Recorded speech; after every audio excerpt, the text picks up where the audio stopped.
وہ قوم تھی بھی بڑے لمبے قدوں والی، بہت قداور لوگ تھے۔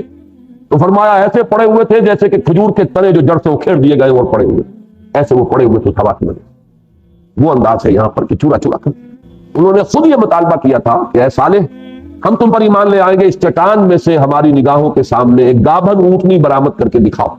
اور ایسے ہی ایک نشانی ہے قوم عاد میں، جبکہ ہم نے ارسلنا چھوڑی ان پر وہ ہوا بڑی تیز جس کا نقشہ کھینچا گیا ہے، ریح صرصر عاتیہ سخرها علیہم سبع لیال وثمانیۃ ایام حسوما فترى القوم فیہا صرعا کانہم اعجاز نخل خاویہ۔ اور اعجاز نخل منقعر آئے گا سورہ قمر میں آگے چل کر۔ تو ایسی تیز ہوا جس نے کہ درختوں کو اکھاڑ پھینکا، لوگوں کو پٹخ دیا، ہر چیز کو چورا چورا کر دیا۔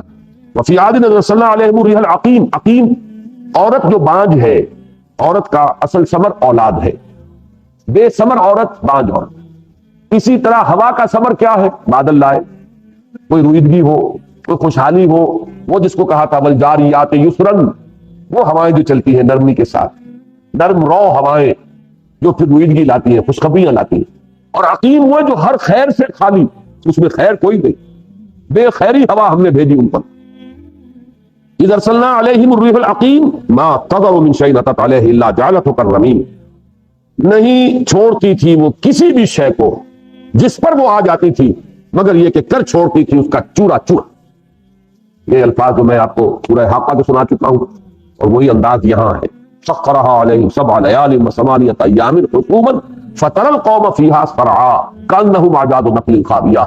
وہ قوم تھی بھی بڑے لمبے قدوں والی، بہت قداور لوگ تھے۔ تو فرمایا ایسے پڑے ہوئے تھے جیسے کہ کھجور کے تنے جو جڑ سے اکھیڑ دیے گئے اور پڑے ہوئے، ایسے وہ پڑے ہوئے تھے ہوا کی وجہ سے۔ وہ انداز ہے یہاں پر کہ چورا چورا کر۔ وفی سمودا، اور ایسے ہی سمود کے اندر بھی ایک نشانی ہے۔ اذ قیل لہم تمتعوا حتی حین، جبکہ ان سے کہہ دیا گیا تھا کہ اب رچ بس لو اور رس بس لو اور جو بھی فائدہ اٹھانا ہے اٹھا لو ایک وقت معین تک، اس لیے کہ ان کے مطالبے پر انہیں معجزہ دکھایا گیا تھا۔ انہوں نے خود یہ مطالبہ کیا تھا کہ اے صالح، ہم تم پر ایمان لے آئیں گے، اس چٹان میں سے ہماری نگاہوں کے سامنے ایک گابھن اونٹنی برآمد کر کے دکھاؤ۔ یہ معاملہ اس قوم کے ساتھ اللہ تعالیٰ نے خاص کیا تھا کہ جو نشانی انہوں نے مانگی وہی دی۔ وہ ان کی نگاہوں کے سامنے چٹان شق ہوئی اور اس میں سے گابھن اونٹنی برآمد۔ یہ ہے اصل میں وہ حضرت صالح کی اونٹنی، یہ آپ کو بچوں کی کہانیوں میں بھی مل جائے گی۔ اب اس کے بعد ان سے کہہ دیا گیا تھا کہ اب 3 دن کی مہلت ہے، نہیں بلکہ یہ کہا گیا کہ اس کو کوئی گدن نہ پہنچاؤ، ایک دن یہ پانی پیے گی تمہارے گھاٹ سے، اور وہ پورا پانی پی جاتی تھی۔ وہ اللہ کی اونٹنی ہے، وہ تو ناقۃ اللہ کہا گیا اس کو، لہذا وہ کتنا پانی پیتی تھی۔ تو وہ بیچارے تنگ آ گئے، یہ کیا مصیبت ہے، ہمارے جانوروں کے لیے پانی نہیں رہا۔ تو کچھ دن تو صبر کیا، پھر انہوں نے اس کو ہلاک کر دیا، پوچھے کاٹ ڈال۔ حضرت صالح نے یہ کہہ دیا تھا اب یہ آخری نشانی ہے تمہارے لیے، اگر اسے تم نے کوئی گدن پہنچایا تو عذاب آ جائے گا۔ انہوں نے، ان میں جو زیادہ شریر لوگ تھے، انہوں نے سازش کی اور اس اونٹنی کو ہلاک کر دیا۔ اب حضرت صالح نے کہہ دیا تھا الٹیمیٹم اب 3 دن کی مہلت ہے، جو کھانا پینا ہے کھا پی لو، جو فائدہ اٹھانا ہے اٹھا لو، اس کے بعد عذاب آیا۔ وہ 3 دن کے بعد وہ عذاب آیا۔ اذ قیل لہم تمتعوا حتی حین فعتوا عن امر ربہم فاخذتہم الصاعقۃ وہم ینظرون۔ تو انہوں نے سرکشی کی اپنے رب کے حکم سے، انہیں آ پکڑا ایک چنگھاڑ نے، ایک چیخ، اور وہ دیکھتے کہ دیکھتے رہ گئے، ان کی نگاہوں کے سامنے ہوا ہے۔ اللہ کو کہیں پیچھے سے وار کرنے کی ضرورت نہیں ہوتی، جب عذاب الہی آتا ہے تو دندناتا ہوا آتا ہے، لوگ اسے اپنی سروں کی آنکھوں سے دیکھتے ہیں۔ فما استطاعوا من قیام، پھر وہ کھڑے بھی نہیں رہ سکے۔ وہ جو سکتہ سائق ہوتا ہے، اور یہ آواز جو ہو ایسی زبردست آواز، اس کا اثر یہی ہوگا آدمی پر کہ اس کے اعصاب ڈھیلے پڑیں گے اور گرے گا۔ تو فما استطاعوا من قیام وما كانوا منتصرین، اور نہ ہی وہ اپنی مدافعت کے قابل ہوئے، نہ بدلہ لینے کے قابل ہوئے۔ وقوم نوح من قبل انهم كانوا قوما فاسقین، اور اسی طرح کا معاملہ ہوا اور ہلاک کیا اللہ نے قوم نوح کو پہلے، وہ بھی فاسق لوگوں میں سے تھے، وہ بھی ایک قوم تھی، قوم فاسقین، فاسق۔ اب یہ دوسرا رکوع مکمل ہو گیا۔ ایک رکوع میں یہ 7 انبیاء اور رسول کا ذکر آ گیا۔ یہی ہے جب پھیلتی ہے یہ بات تو سورہ اعراف میں اور سورہ شعراء میں آپ کی نمایاں مثالیں ہیں، باقی چھوٹی صورتوں میں کچھ کم، پھر اور کم، پھر جیسا کہ میں نے آپ کو بتایا سورۃ الفجر، سورۃ الحاقہ، میں چند آیات میں ایک کا ذکر، ایک آیت میں یہ ہے مختلف، ایسے جیسے کہ صورتوں کا سائز ہوگا اسی انداز سے یہ چیزیں یا پھیلیں گی یا سکڑ جائیں۔ اب یہ تیسرا رکوع جو ہے اس کا تعلق براہ راست پھر پہلے رکوع سے، وہی مضامین جو وہاں تھے اب وہ یہاں آ گئے۔ اس میں ذرا ایک بات ہے جو قرض رہ گیا تھا اس دن کا، وہ میں ادا کر دوں پہلے رکوع کے آخر میں ایک مضمون آیا تھا وفی انفسکم افلا تبصرون، نشانیاں اللہ تعالیٰ کی جو ہیں وہ آفاق میں بھی ہیں انفس میں بھی، آفاقی نشانیاں سماوی بھی ہیں ارضی بھی، آسمان میں نشانیاں ہیں زمین میں نشانیاں ہیں، ان دونوں کو ہم کہیں گے آفاقی نشانیاں، اور خود ہمارے اپنے اندر ہے یہ انفسی نشانیاں، اور ایک نشانیاں اللہ کی یہ آیات ہے قرآن مجید کی۔ تو یہ 4 نشانیاں ہیں قرآن مجید میں جن کو آپ نوٹ کیجئے، آیات آفاقیہ ان فی خلق السماوات والارض، اب اس میں آسمانی بھی اور زمینی بھی، پھر آیات انفسیہ۔ اس آیات انفسیہ کے ذیل میں ایک آیت جو بہت اہم ہے، جو اس آیت کے ایک مسنہ کی حیثیت سے آپ کو ہمیشہ یاد رکھنی چاہیے، وہ سورہ حامیم السجدہ جو ہے یا سورہ فصلت 24ویں پارے میں اس کی آیت ہے لاسٹ بٹ 1، سنریہم آیاتنا فی الآفاق وفی انفسہم حتی یتبین لہم انہ الحق، ہم عنقریب انہیں اپنی نشانیاں دکھائیں، آفاق میں بھی انفس میں بھی، ان کی اپنی جانوں کے اندر بھی اور آفاق میں بھی، یہاں تک کہ یہ بات بالکل مبرہن ہو جائے گی ان کے سامنے کہ جو کچھ قرآن کہہ رہا ہے وہ حق۔ اس میں اشارہ ہے اس بات کی طرف، سنریہم فعل مضارع صرف ہوتا تو وہ حال اور مستقبل دونوں کو کور کر دیتا برابر، لیکن جب سین آ گیا تو یہ سین جو ہے یہ مستقبل سے خاص کر دینے والا ہے، سین ہو یا سوفا ہو، اس سے فعل مضارع جو ہے وہ مخصوص ہو جاتا ہے مستقبل کے لیے۔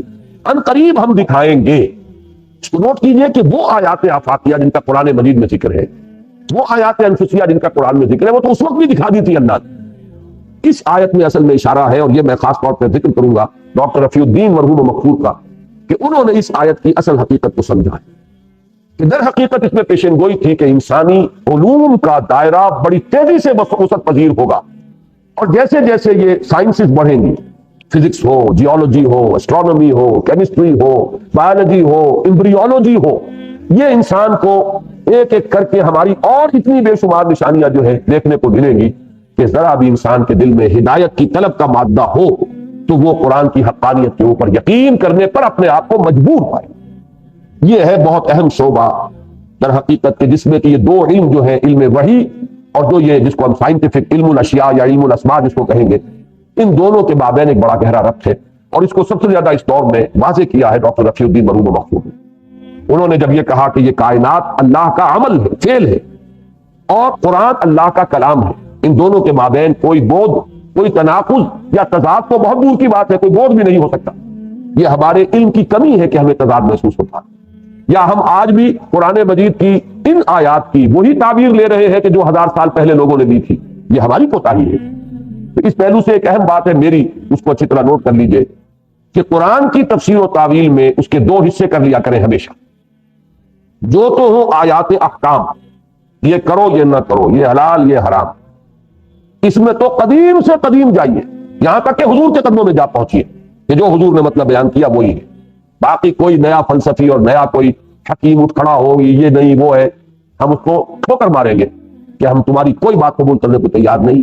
آیات احکام کی وہی تعبیر ہوگی جو محمد رسول اللہ نے عملاً کی، صحابہ کرام نے اس کو دیکھا، اس کی پیروی کی، اور پھر وہ نسل بعد نسل ہمارے اسلاف سے ہوتی ہوئی ہم تک پہنچی۔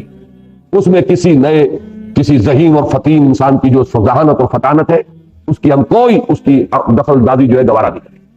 البتہ وہ آیات جن کا تعلق فینومینا آف دی نیچر سے، اس میں کوئی حکم نہیں ہے، اس میں کوئی حلت اور حرمت نہیں ہے، یہ زمین کیا ہے، آسمان کیا ہے، کیا چیز گردش کر رہی ہے، کیا ساکن ہے، یہ کیا چیزیں ہیں، یہ پہاڑ جو ہے یہ کیسے راسیاتن کہہ دیا ان کو کہ یہ لنگر ہے، ان چیزوں کا کوئی تعلق احکام دین سے نہیں ہے، یہ فینومینا آف دی نیچر ہے، جن میں سے کسی کا تعلق بایولوجی ہے، کسی کا زوالوجی سے، کسی کا تعلق ایمبریولوجی سے، کسی کا تعلق اسٹرانومی سے، کسی کا تعلق جیولوجی سے۔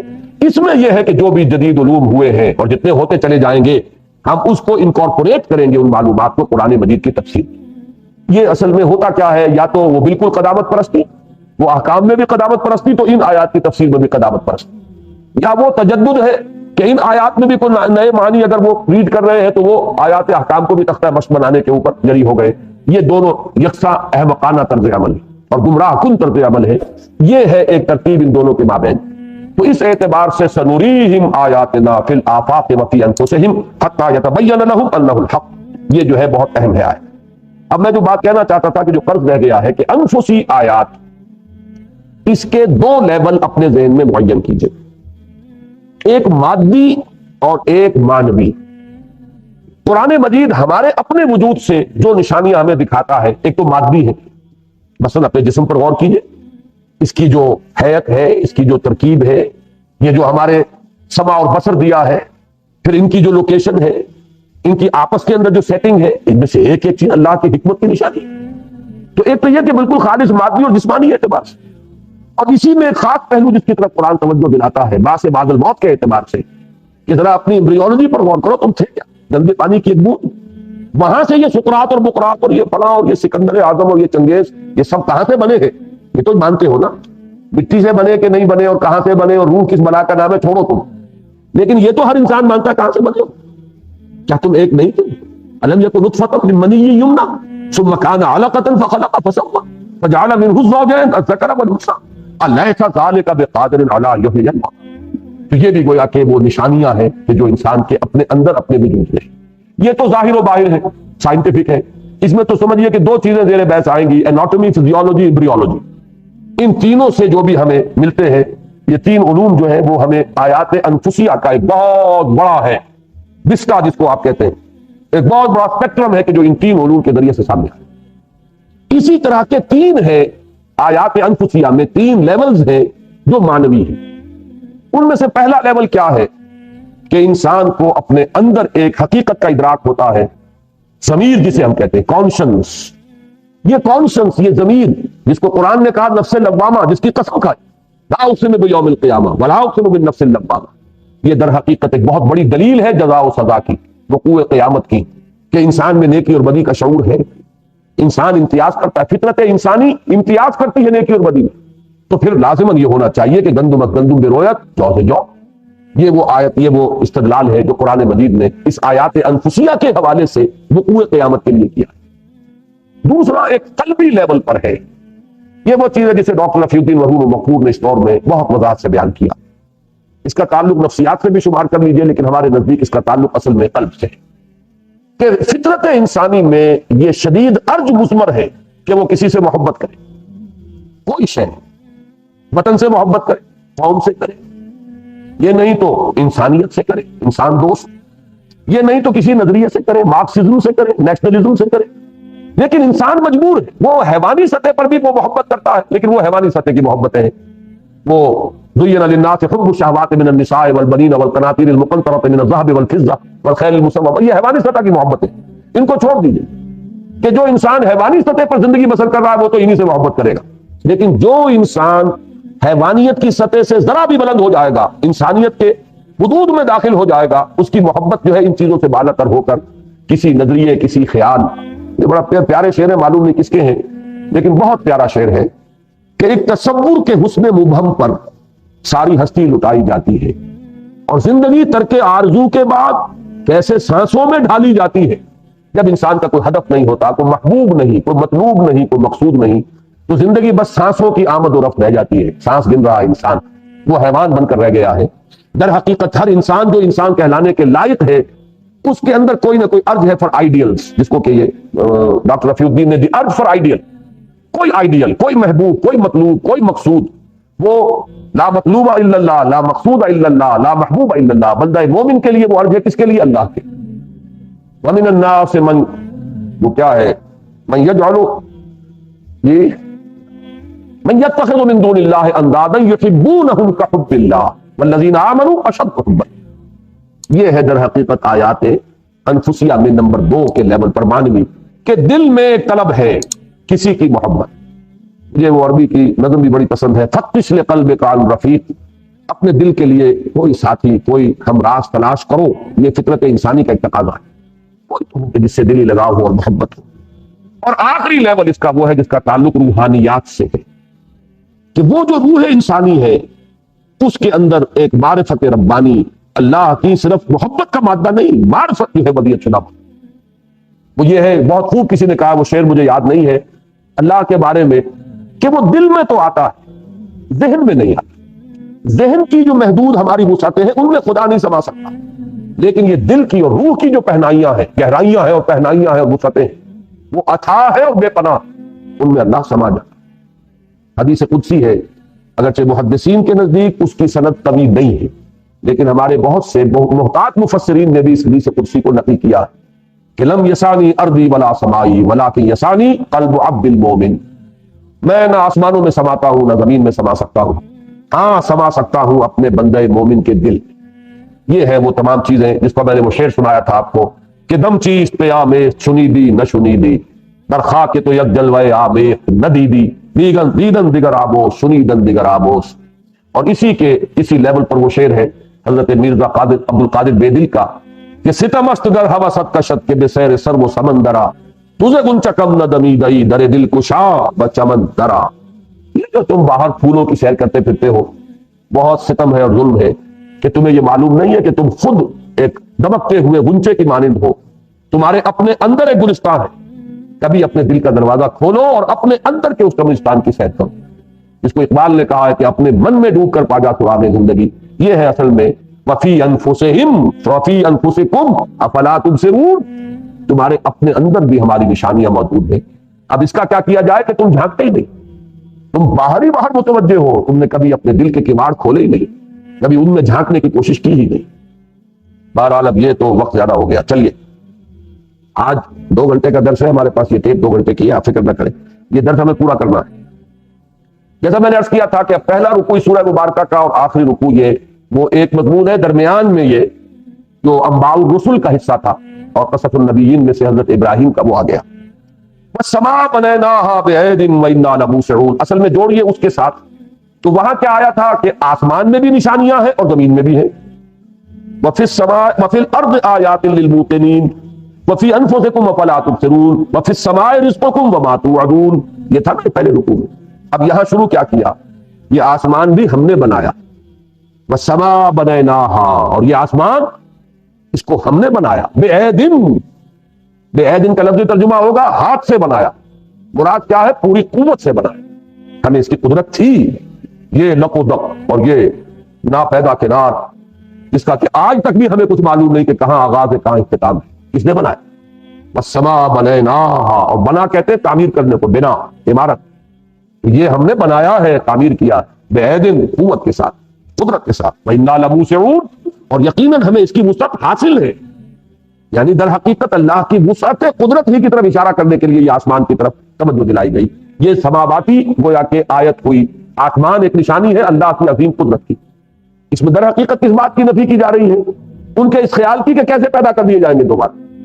اس میں معلوم ہوا کہ تمہیں اللہ کی قدرت کا کوئی اندازہ نہیں، اور اللہ کی قدرت کا اندازہ تمہاری آنکھیں پھوٹی ہوئی ہیں کہ تمہیں نہیں، جبکہ تم اس کائنات کو دیکھو، اس آسمان کی وسعتوں کو کس نے بنایا؟ وَالسَّمَاءَ بَنَيْنَاهَا بِأَيْدٍ وَإِنَّا لَمُوسِعُونَ وَالْأَرْضَ فَرَشْنَاهَا وَنِعْمَ الْمَاهِدُونَ، اور یہ زمین ہم نے ہی تو فرش بچھایا، اس کا کس نے بچھایا؟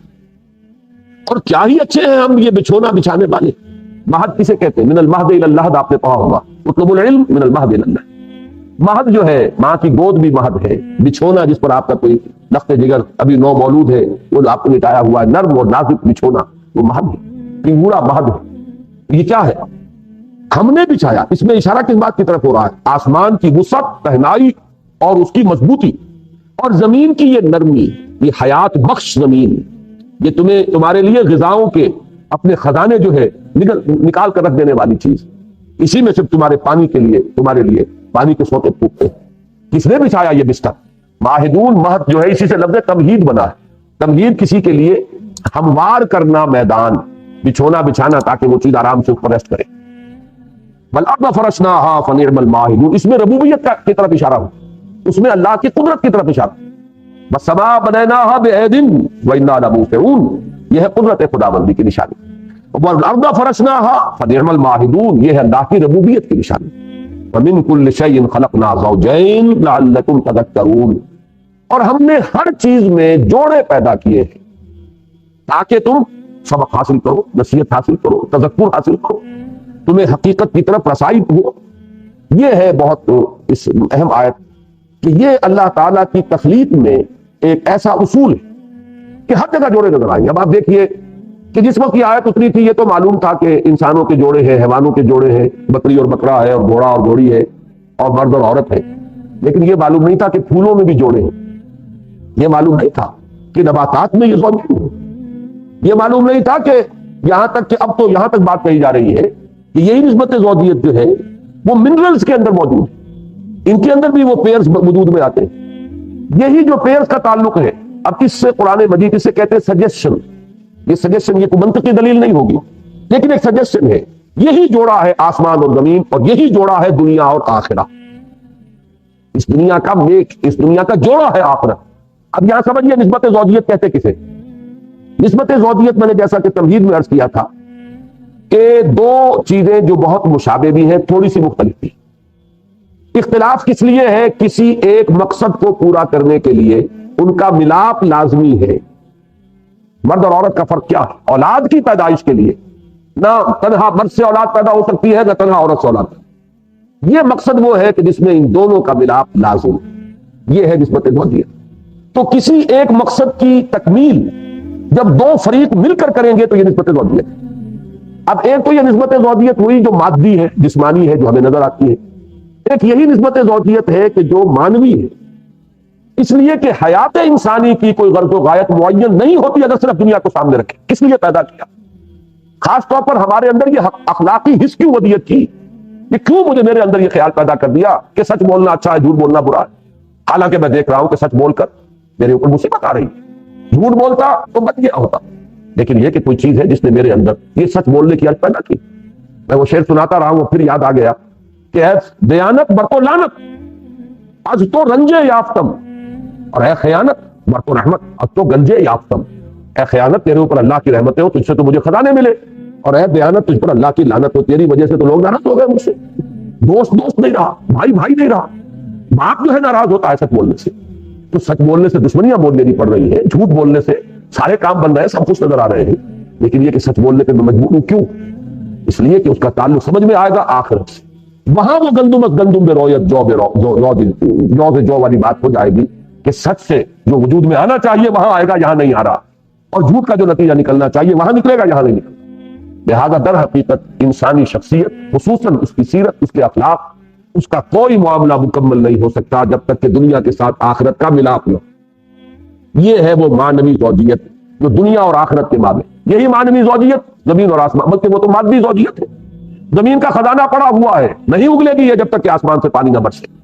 ان دونوں کے توافق سے یہ تمہاری رویدگی کا نظام ہے۔ اسی طریقے سے ان دونوں کی موافقت سے انسان کی باطنی جو ہے ہدایت، وہ ہے دنیا اور آخرت ان دونوں کو ماننے سے۔ اور یہ جو قرآن مجید کی صورتوں کے بارے میں کہا ہے، زوجیت کا معاملہ میں نے عرض کیا تھا، وہ یہی سمجھ میں آئے گا۔ ایک ہی تصویر کے دو رخ ہیں، اور وہ دونوں مکمل ہوتے ہیں ایک صورت میں ایک پہلو، دوسرے میں دوسرا پہلو۔ اس کی میں بہت سی مثالیں ہمیشہ دیتا رہا ہوں، اس میں صرف ایک مثال سامنے رکھیے۔ سورہ صف، سورہ جمعہ۔ سورہ صف میں مقصد بعثت محمدی، سورہ جمعہ میں طریقہ محمدی۔ دو چیزیں ہیں لازم، مقصد صحیح ہو، معین ہو جانا کہاں ہے۔ نمبر دو، راستہ معلوم ہو کہ کون سا راستہ وہاں پہنچائے گا۔ مقصد غلط ہو گیا تو سارا ہی تلپٹ معاملہ، لیکن مقصد صحیح ہے، طریقہ صحیح نہیں ہے، تبھی ساری محنت جو ہے وہ حقارت، ساری محنت۔ اضاع العمر فی طلب المحال، طلب محال میں اپنی ساری عمر انسان طے کر بیٹھتا ہے، ہاتھ پلے کچھ نہیں ہے۔ دو چیزیں لازمی ہیں، مقصد صحیح اور طریقہ صحیح، ہاں راستہ صحیح، منزل صحیح۔ منزل کیا ہے بندہ مسلم کی، بندہ مومن کی؟ جو بعثت محمدی کا مقصد ہے، هو الذی ارسل رسولہ بالہدی ودین الحق لیظہرہ علی الدین کلہ۔ اس کا طریقہ کیا ہے؟ هو الذی بعث فی الامیین رسولا منہم یتلو علیہم آیاتہ ویزکیہم ویعلمہم الکتاب والحکمہ۔ دونوں نے مل کر ایک مضمون کی تکمیل کی۔ سورہ تحریم، سورہ طلاق، خاندانی زندگی کے اندر یہ دو رخ، شوہر اور بیوی میں عدم موافقت ہو جائے تو اس کی ایک انتہا وہ ہے جو طلاق سے چل جاتی ہے۔ شوہر اور بیوی میں بہت ہی زیادہ موافقت ہو گئی ہے تو اس کی بھی ایک انتہا ہے کہ بیویوں کی فرمائشوں کی وجہ سے شریعت سے انسان جو ہے وہ راستہ اپنا جدا کر رہا ہے۔ اگرچہ حضور کے معاملے میں یہ نہیں ہو سکتا تھا کہ وہ حرام کو حلال کر لے، لیکن حلال کو حرام کر لیا۔ لما تحرم ما احل اللہ لک تبتغی مرضات ازواجک، یہ ہے کہ جو سورہ تحریم کی پہلی آیت، اور یا ایھا النبی اذا طلقتم النساء فطلقوهن لعدتهن، یہ سورہ طلاق کی آیت، دونوں مل کر ایک مضمون کی تکمیل کرتی ہیں۔ یہ ہے قرآن مجید کی سورتوں میں اکثر و بیشتر میں نسبت زوجیت۔ ففروا الی اللہ، تو لپکو، دوڑو، بھاگو اللہ کی طرف۔ یہ اصل میں اس میں نقشہ کھینچ دیا گیا ہے کہ کس مستعدی کے ساتھ انسان کو اللہ کی طرف متوجہ ہونا چاہیے۔ یہ نہیں کہ تاخیر اور تعبیر، دوڑنے سے مراد یہ ظاہری دوڑنا نہیں ہے۔ اس کی ایک اور مثال ہے سورہ جمعہ میں کہ اذا نودی للصلاۃ من یوم الجمعہ فاسعوا الی ذکر اللہ، صحیح کا لفظی ترجمہ تو ہوگا دوڑو، لیکن دوڑنے سے حضور نے منع کیا، تو مطلب لپو ہمتن متوجہ ہو جاؤ۔ تو یہاں بھی اصل میں ففروا میں کیا ہے، تاخیر میں نہ پڑھو، کیا پتا کل صبح کا سورج جو ہے دیکھنا نصیب ہوگا کہ نہیں ہوگا، کس کے پاس گارنٹی ہے؟ میں یہ کر لوں اور وہ کر لوں اور بچیوں کے ہاتھ پیلے کر دوں اور یہ فرائض جو ہے ادا کر دوں، بس پھر تو میں اپنے آپ کو دین کے لیے وقف کر دوں گا، تو کار دنیا کسے تمام نہ کر، وہ وقت کبھی نہیں آئے گا، اور کس کے پاس گارنٹی ہے کہ ابھی اتنی مہلت عمر باقی؟ ففروا، لپو دوڑو، ففروا الی اللہ انی لکم منہ نذیر مبین، یقیناً میں تمہارے لیے اس کی طرف سے ایک نذیر ہوں، خبردار کرنے والا۔ یہ انذار ہے اس پورے تمام دونوں گروپوں کی جو صورتیں ہیں ان کا میں نے عمود بتایا تھا، انذار، اور یہاں دیکھیے اس صورت میں یہ لفظ 2 مرتبہ آ رہا ہے، انی لکم منہ نذیر مبین، میں اللہ کی طرف سے تمہارے لیے صاف خبردار کر دینے والا ہوں، بالکل واضح طور پر، کوئی اشتباہ نہ رہے۔ ولا تجعلوا مع اللہ الہا آخر، اور دیکھنا اللہ کے ساتھ کسی اور کو معبود نہ ٹھہرا بیٹھنا۔ اس کا تعلق یہاں خاص طور پر کیا ہے کہ وہ معبود مانتے تھے اس لیے کہ ہم شفعاؤنا عند اللہ، یہ اللہ کے ہاں ہمارے سفارشی ہیں، تو کیا ضرورت ہے دوڑنے کی اللہ کی طرف؟ دوڑے رہو دنیا کی طرف، دوڑتے رہو دنیا کے مال و متاع کی طرف، آرام و آسائش کی طرف، وہاں وہ سفارشی چھڑا لیں گے۔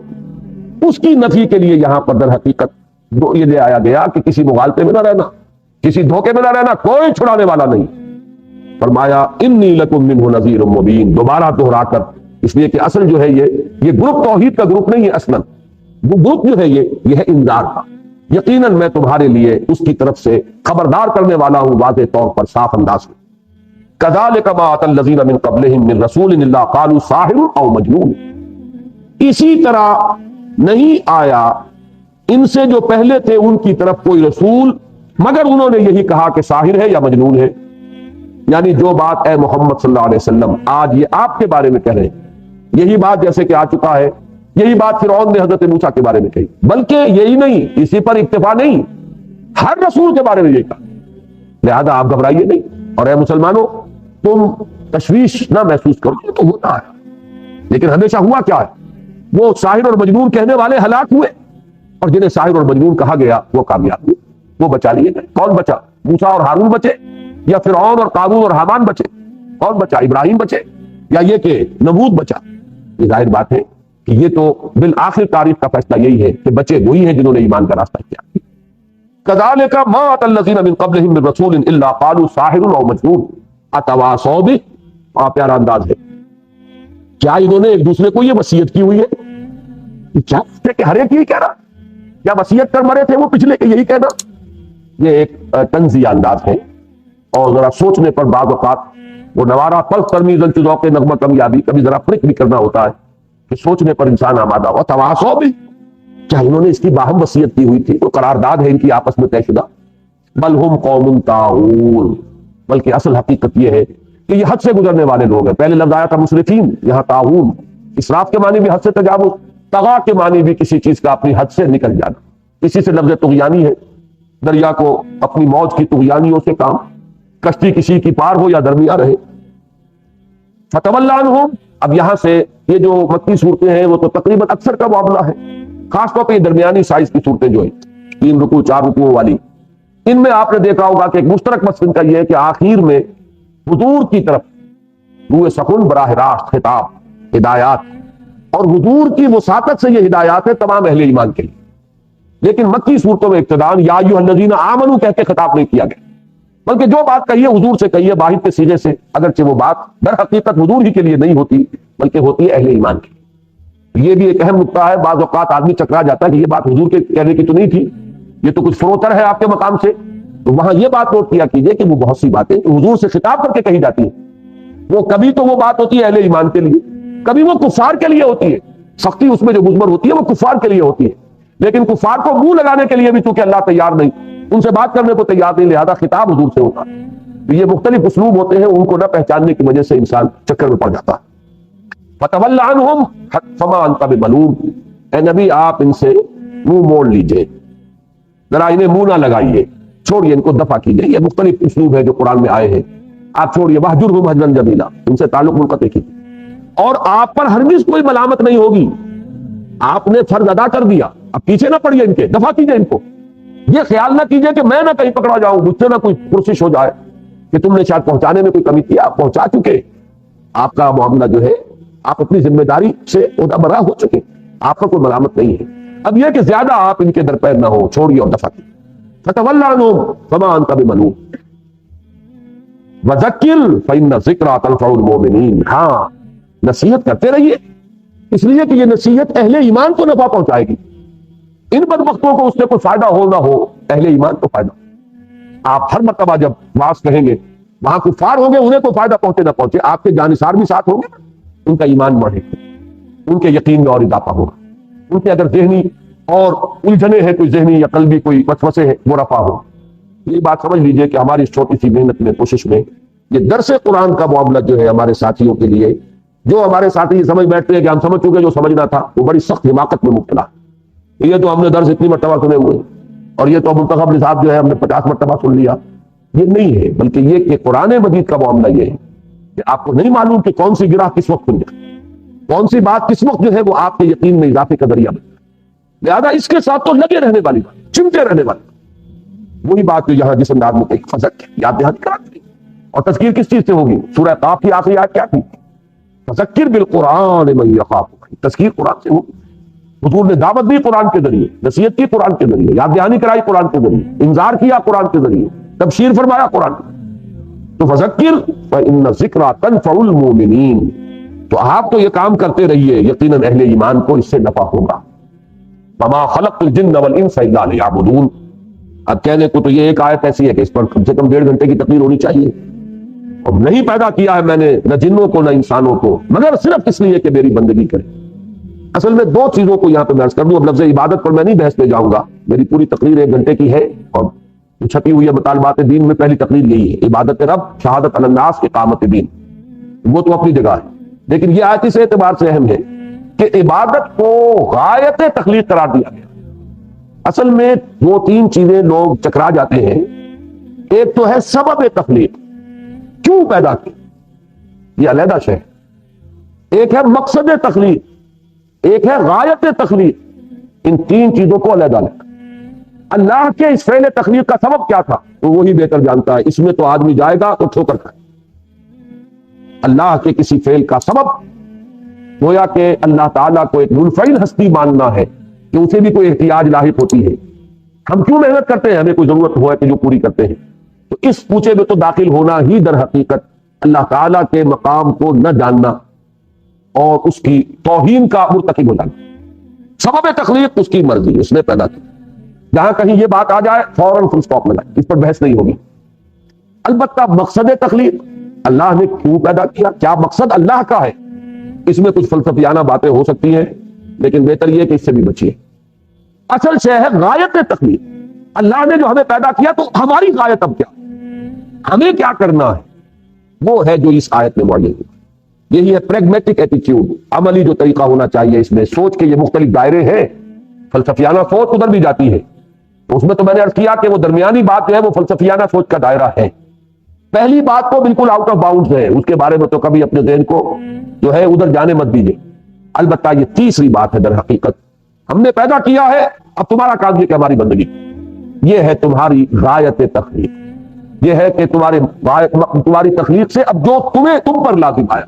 وما خلقت الجن والانس الا لیعبدون، یعبدون میں یہ نون جو ہے یہ ہے یعبدونی، کہ وہ میری بندگی کریں، نی میں سے یہ کٹ گئی ہے، صرف زیر رہ گیا، اور عبادت کا کم سے کم یہ مفہوم ذہن میں رکھ لیجئے، اللہ تعالیٰ کی کامل اطاعت، اس کی حد درجے محبت سے سرشار، یہ عبادت، اسی کو چاہو، اسی سے لو لگاؤ، اسی سے محبت کرو، اسی کی اطاعت کرو، اسی کے لیے تن من دھن صرف کرو، اسی پر اپنی جان نچھاور کرو۔ یہ ساری چیزیں جو ہے، اور کسی کو مت دیکھو، مجھے کو دیکھو، اور کسی سے لو نہ لگاؤ، مجھے سے لو لگاؤ، اور کسی پر توکل نہ کرو، مجھے پر توکل کرو، اور کسی کو راضی کرنے کی کوشش نہ کرو، مجھے راضی کرنے کی کوشش کرو، اور کسی کا حکم نہ مانو، میرا حکم، یا اور کسی کا حکم نہ مانو، کس معنی میں ہے یہ کہ جو میرے حکم کے دائرے سے باہر، میرے حکم کے دائرے کے اندر ہے تو باپ کا کہنا بھی مانو، ماں کا بھی مانو، بیوی شوہر کا مانے، شوہر بیوی کا مانے، چھوٹے بڑوں کا مانے، بڑے چھوٹوں کا مانے، حکام کا کہنا مانو، لیکن اللہ کے کہنے کے نیچے نیچے محبت کرو، اللہ کی محبت سے کے اندر اندر۔ یہ ہے سارا اس عبادت کا تصور۔ میں نے نہیں پیدا کیا ہے جنوں اور انسانوں کو مگر اس لیے کہ میری بندگی کریں.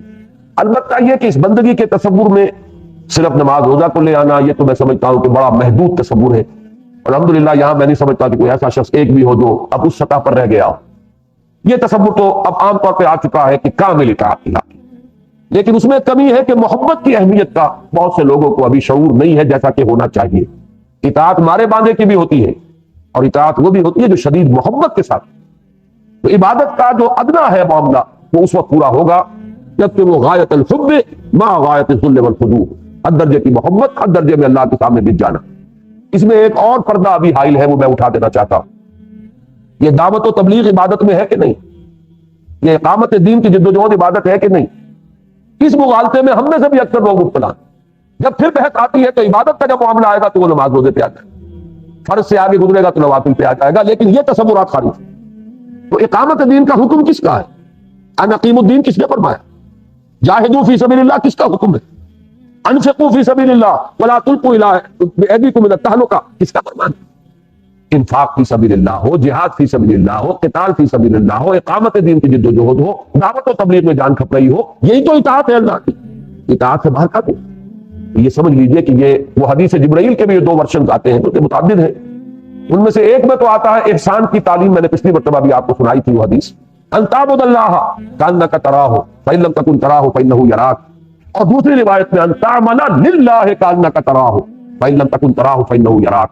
تم اللہ کے لیے محنت کرو، بھاگ دوڑ کرو، جد و جہد کرو، جان کھپاؤ، مال لگاؤ، اس ایسی کیفیت کے ساتھ، ایسی وارفتگی کے ساتھ، اتنے والہانہ انداز میں گویا کہ تم اسے دیکھ رہے.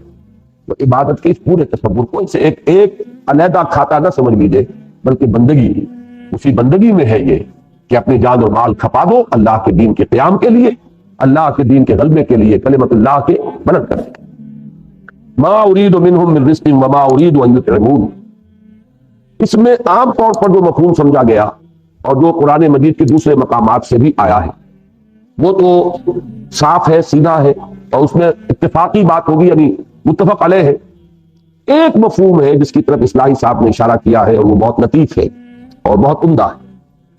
ما اريد منهم من رزق، میں نہیں چاہتا ان سے کوئی رزق، وما اريد ان يطعمون، اور نہ میں ان سے یہ چاہتا ہوں کہ مجھے کچھ کھلائیں پلائیں. تو عام طور پر پہلے ٹکڑے کا مطلب بھی وہی سمجھا جاتا ہے جو دوسرے ٹکڑے کا ہے.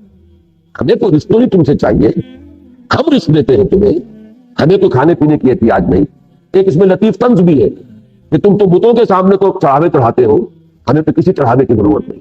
ہمارے نام پر اپنے ہی بھائی کو دو گے وہ گویا کہ ہمارے پاس آ گیا، اپنے ہی ابنائے نو، اپنے ہی کسی یتیم بھتیجے کو، اپنے ہی کسی رشتہ دار خاتون کو جو بیوہ ہو گئی ہو، اپنے ہی کسی غریب بھائی کو، اپنے ہی کسی انسان ہم جنس اور ہم نو کو اگر دیتے ہو، ہمیں تو نہیں چاہیے کچھ، ہم تو ان احتیاجات سے بری ہیں.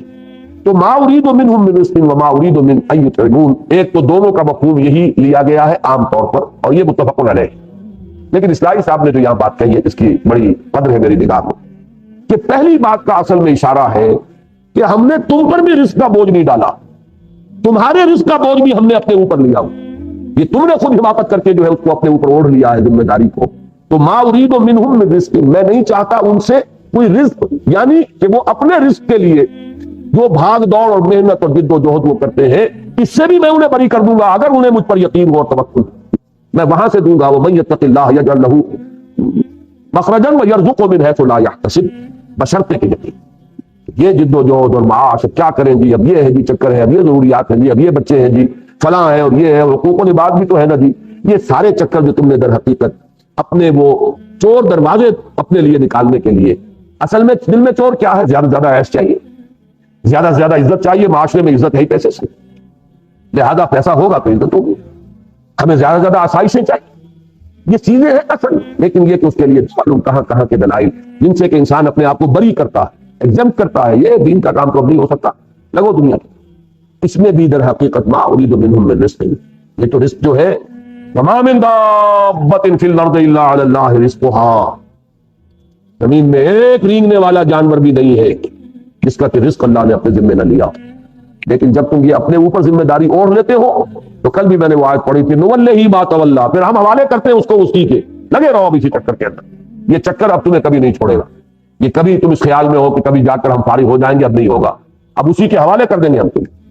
تو عبادت کے اندر اس مفہوم کا شامل ہونا جو عام طور پر ذہنوں میں نہیں ہے کہ در حقیقت اللہ کے حکم کے تحت جو کام بھی کیا جا رہا ہے وہ عبادت، چاہے وہ اقامت دین کی جد و جہد ہو، چاہے وہ دعوت و تبلیغ ہو، چاہے وہ حصول علم ہے کسی مقصد کے تحت، لیحیی بہ الاسلام کہ اسلام کو اس کے ذریعے سے زندہ کرنا ہے، اس عبادت، اور انسان اس کے لیے اپنے آپ کو خالص کر لے تو رزق کا معاملہ جو ہے اللہ نے اس پر ڈالا ہی نہیں ہے، اگرچہ وہ اللہ اپنے یقین کا اور اپنے اوپر توکل حقیقتاً کتنا ہے اس کا ذرا امتحان لیتا ہے، ذرا ٹھوک بجا کر دیکھتا ہے، اس کے بعد ذمہ داری چک لیتا ہے۔ ان اللہ هو الرزاق ذو القوۃ المتین، یقیناً اللہ ہی ہے رزق دینے والا، بہت رزق دینے والا۔ اب رزاق جو ہے اس میں رزق کی کثرت اور رزق دینے کی جو استعداد ہے اس کی وسعت، ان دونوں کو آپ اپنے ذہن میں رکھیں، بہت رزق پہنچانے والا ہے۔ تو یہ بہت کا لفظ رزق کے ساتھ بھی ہو سکتا ہے، اور یہ پہنچانے والے کا وہ وصف جو ہے اس کی شدت کے ظہور کے لیے بھی وہ بہت فضل کرنے والا ہے، وہ بہت رحم کرنے والا ہے۔ تو یہ بہتات جو ہے اس کیفیت یا اس صفت کی بھی ہے کہ جو اس ہستی کے اندر ہے، اور اس شے کی بھی ہے کہ جو اس کے ذریعے سے کسی کو پہنچ رہی ہے۔ ان اللہ هو الرزاق ذو القوۃ المتین فإن للذین ظلموا ذنوبا مثل ذنوب اصحابہم فلا یستعجلون۔ یہ لفظ ذنوب کو یہاں ذرا پہچان لیجئے، یقیناً ان لوگوں کے لیے جنہوں نے کہ ظلم اور شرک اور کفر اس کی روش اختیار کی ہے، اب ان کے پیمانے بھر رہے ہیں، جیسے کہ پیمانے بھرے تھے ان کے ساتھیوں کے، جیسے ان کی پہلی قومیں تھی عاد اور سمود۔ اس میں ضرور کا لفظ میں کر رہا ہوں تو اس کو پہچان لیں۔ ذنب کا لفظ عربی زبان میں آتا ہے جانور کی دم کے لیے، اس کی جمع ہے ذنوب، زال جو ہے اس کی پیش کے ساتھ، یہ ہے ذنوب، یہ مختلف ہو گیا لفظ، زبر اور پیش سے زمین و آسمان کا فرق ہو جاتا ہے۔ تو ذنب تیل، اس کی جمع ذنوب، ذنوب جو ہے فعول کے وزن پر ہے، جو کہ مبالغے کے لیے آتا ہے، بہت لمبی دم والا، جس کی دم بہت لمبی ہو، یہ اس کے لفظی معنی ہے۔ چنانچہ ذنوب کا لفظ استعمال ہوتا تھا عربی میں اس گھوڑے کے لیے جس کی دم لمبی، وہ ذنوب ہے۔ اچھا، اب یہاں یہ ذم کس معنی میں آیا؟ اس کے دو معنی اب لیجیے گا۔ ایک تو ذم کے معنی گناہ بن گئے، کیسے بن گئے؟ کہاں دم کہاں گناہ، اب یہ عجیب یعنی بظاہر جو ہے بڑا لمبا چوڑا 1000 فرسنگست والا فاصلہ ہو جائے گا، لیکن سمجھیے کس طریقے سے زبان جو ہے اس کو کہتے ہیں فقہ اللغہ، زبان کے اندر ایک بصیرت کا پیدا کرنا، لفظ کہاں سے چلا، کیوں بنا، کیسے معنی پیدا ہو گئے، جب یہ ہوگا تو آپ کو ایک بصیرت بات کی حاصل ہوگی۔ دیکھیے دم ہوتی ہے پیچھے، جانور کے پیچھے رہ جانا، یہ ہے ذنب، گناہ۔ آپ سے ایک معیار مطلوب تھا کہ یہ کام آپ نے کرنا، آپ نہیں کر سکے، پیچھے رہ گئے۔ اس معنی میں اسم، الف سا اور میم اسم، وہ بھی اسی معنی میں آسمہ کہتے ہیں اس اونٹنی کو جو پیچھے رہ گئی، قافلے کے ساتھ نہیں چل پا رہی، قافلے کے ساتھ تو ساتھ چلے گی تو قافلے میں ہے، پیچھے رہ گئی تو ایک تنہا اونٹنی ہے، قافلے میں تو نہیں، تو وہ آسمہ ہے۔ بسا اوقات قافلے کو رکنا پڑتا ہے کہ وہ بیچاری بھی آ جائے، ساتھ مل جائے، تو جو پیچھے رہ گئی وہ آسمہ، جو پیچھے رہ گیا اپنے عمل میں وہ آسم، گناہگار۔ فرائض تھے ادا کرنے تھے، نہیں کیے، گناہگار، آسم، پیچھے رہ گیا۔ اسی طریقے سے وہ دم پیچھے رہتی ہے، تو پیچھے رہ جانا جو ہے وہ ہے ذنب۔ یہاں سے تو یہ مفہوم استعمال ہوا گناہ کے لیے۔ یہاں کس معنی میں آیا ہے؟ عرب ڈول کو بھی کہتے تھے ذنوب، کیوں کہتے تھے؟ اس ڈول کو بھی کبھی آپ نے دیکھا ہوگا، اس کے ساتھ جو رسی جو ہے وہ ایک بہت لمبی دم کے معنی میں، یہ دم والی شے جو ہے وہ ڈول، جو پانی میں آپ نے نیچے پھینکا ہے اور پھر اس کو کھینچا ہے، اس کو ڈول کے لیے بھی یہ لفظ استعمال کرتے تھے۔ اور ظاہر بات ہے کہ جس معنی میں آپ لفظ استعمال کرتے ہیں، پیمانہ اب بھر گیا، بھرگے گا تو چھلکے گا، تو یہ ہے اصل میں وہ مفہوم جس میں یہ لفظ یہاں آیا کہ اے قریش، اب تمہارا پیمانہ بھی چھلکا چاہتا ہے۔ جس طریقے سے کہ ایک وقت آیا تھا، ہم نے ڈھیل دی تھی جتنی دی، قوم نوح کو کتنی ڈھیل دی؟ 950۔ ہم نے قوم ہود کو کتنی ڈھیل دی، ہم نے قوم لوط کو کتنی ڈھیل دی، ہم نے آل فرعون کو کتنی ڈھیل دی، تمہیں بھی بہت ڈھیل دی، ہم نے رسی بہت دراز کی ہے تمہاری، لیکن اب ڈول بھر چکا ہے۔ جب ڈول بھر جاتا ہے پھر آپ رسی ڈھیلی نہیں چھوڑتے، پھر کھینچتے۔ اب تمہارا بھی ڈول بھر چکا ہے، اب رسی کھینچنے ہی والی ہے۔ وہ رسی یوں سمجھ لیجیے جب پھانسی کا رسا، کہ اب وہ گویا کہ تمہارے نیچے سے وہ زمین جو ہے وہ کھینچنے والی ہے، اور عذاب الہی گویا کہ تمہاری گردنوں میں آ کے اس کا پھندا پڑنے والا ہے۔ یہ ہے اس آیت کا مفہوم، جس کے لیے کہ لفظ یہاں پر آیا ضرور۔ فَإِنَّ لِلَّذِينَ ظَلَمُوا ذَنُوبًا مِثْلَ ذَنُوبِ أَصْحَابِهِمْ، وہ جو درمیانی رکوع میں جن کے حالات آئے تھے،